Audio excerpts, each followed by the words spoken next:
Today we're going to show you the rye croutons for our coralline endive salad. The rye breads usually serve for breakfast or lunch. With the bread that they don't use for lunch service, we then take the bread and make rye bread croutons and incorporate it into our endive salad. We're always looking at ways that we can utilize leftover bread in the kitchen. The bread is very moist, so we need to kind of dry it out before we cook it to make it crispy for a crouton.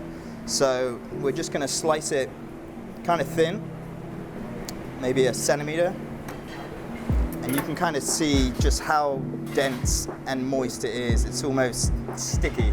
That's not going to be good to kind of just go straight into a pan and cook, so we want to get rid of some of that moisture first.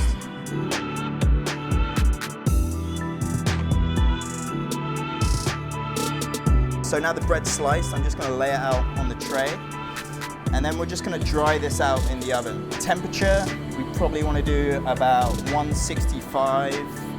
It's usually about 2 to 3 hours, and we just kind of do it by feel. It's not an exact science, just when it kind of feels dry enough. So once the bread comes out of the oven, give it a nice kind of rough chop, and then you end up with this, which is essentially almost the finished product. They're very kind of crispy now. You can eat these and they've got a crunch to them. But now we're just going to add a little bit of flavor to them. So we're going to go in a hot pan, and we're going to cook them with 2 types of butter, a normal whole butter and a clarified butter.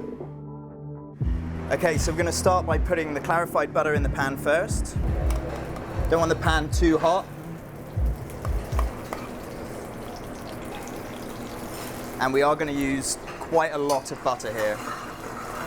Obviously, it will soak some of it up, but we are going to drain the majority of it off.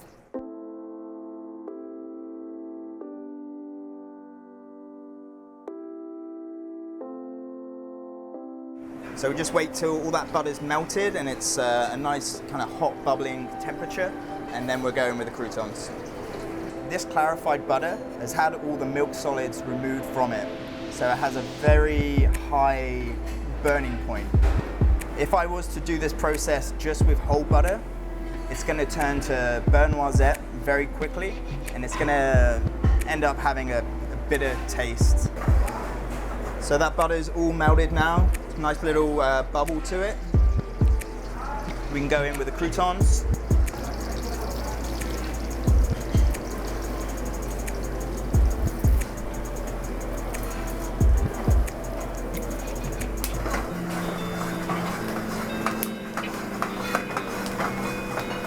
You don't want the croutons swimming in the butter, but you also want enough butter for them to evenly cook.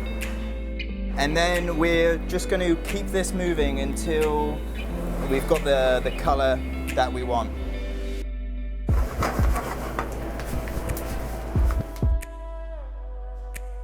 So they're starting to get nice color. They are pretty close to being done.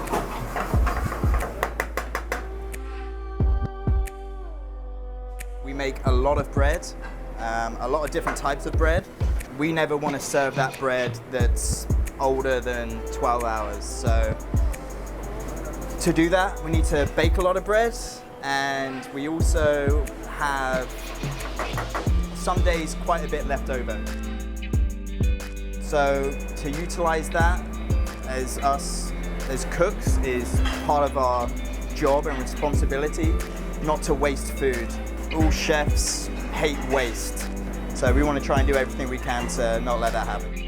So the croutons, beautifully golden brown now, nice and crispy. I'm just going to transfer them to this perforated pan and just try and drain off some of that butter. These croutons, as you can see, they're kind of irregular. Some are larger, some are smaller.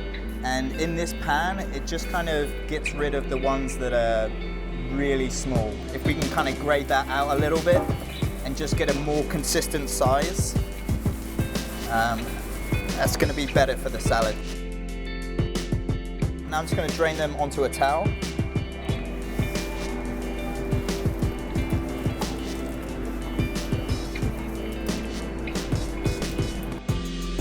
This is where they're going to cool.